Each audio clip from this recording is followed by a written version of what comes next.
Let's talk about the 7 dates you need to know in your purchase contract.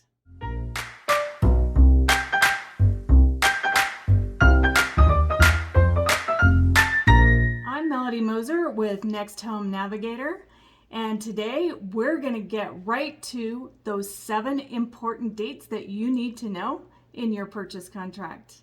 Well, congratulations! When you finally get a seller to say yes to your offer in this market, it's a big win and it's a big day to celebrate. Here are the 7 dates that you need to know and track with your real estate team to make sure that you satisfy the items. So the first one is the accepted offer date. And you're asking yourself, well, why should I track the accepted offer date? And that's because the second important date that you need to track is your earnest money deposit deadline, and they go hand in hand.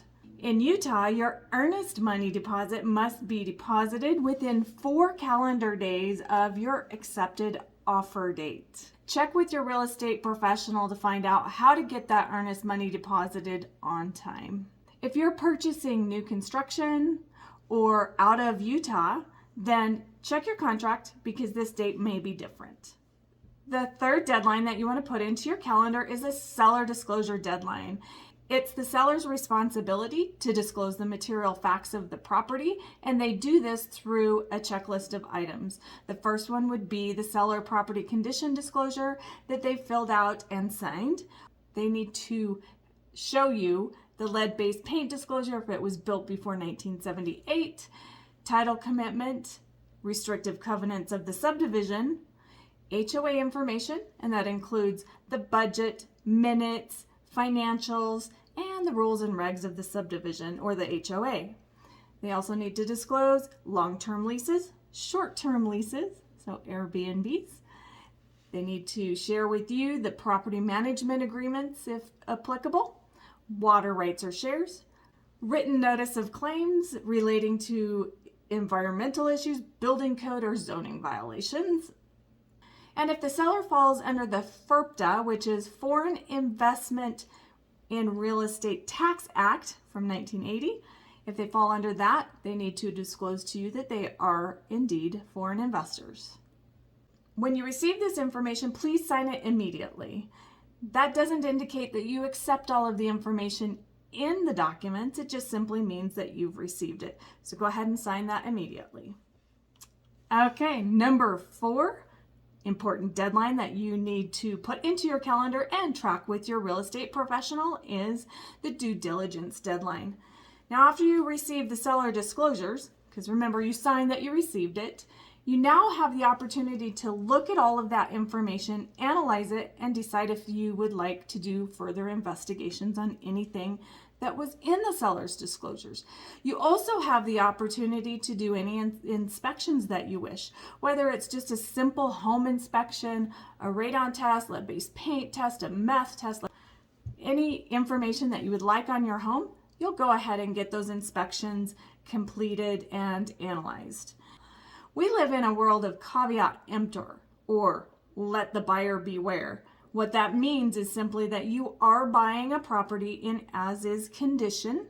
The inspection allows you to know what that condition is and that it's in acceptable condition to you.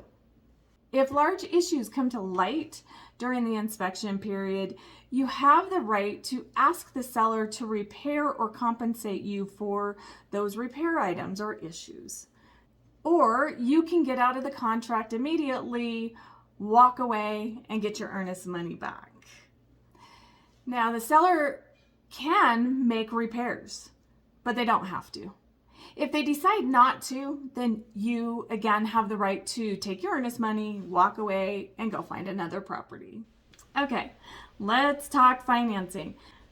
If you're getting a loan and you don't have the cash to cover the purchase price, most likely your offer is subject to your financing.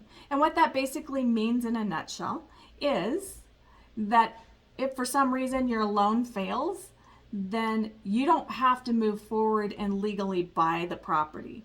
Now, in some cases, you may lose a portion or all of your earnest money, depending on what the contract says and what the deadline is. Check with your real estate professional and they'll help guide you through this process should it happen to you. Number 6 deadline that you need to track with your real estate professional and write down in your calendar is the settlement deadline.